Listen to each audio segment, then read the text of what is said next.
People have their form of literary expression, and access to this literature helps to give a better understanding of the culture as well as the social political situation of such a people.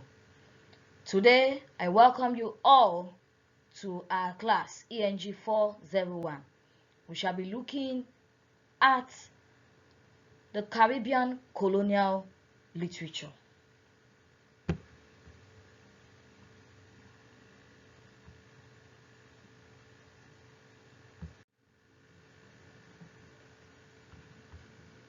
Now, what is the Caribbean colonial literature? The Caribbean colonial literature is the literature of the Caribbeans.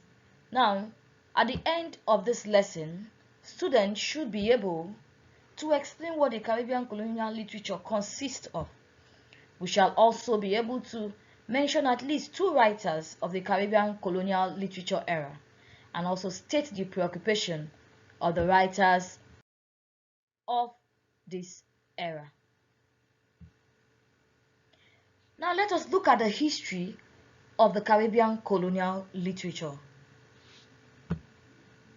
The Caribbean is such a beautiful place, such that it attracted a lot of invasion, mostly from the Europeans. Now, Caribbean colonial literature started after the arrival of the Europeans to the Caribbean island. Some came in the form of visits, some came as tourists, but they captured the island and colonized it.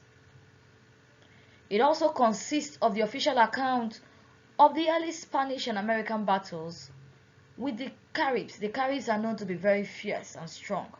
However, they were defeated, and the literature of this period gives account of this battle. Also, most of the literatures were written by the colonial masters themselves. This is what differentiates the Caribbean colonial literature from the colonial literature of other people, where they tell their own experiences. But these people could not tell their own experiences because they were illiterate, because they do not have the English language to communicate their experiences. Now, we shall be looking at who are some of the notable writers of this period.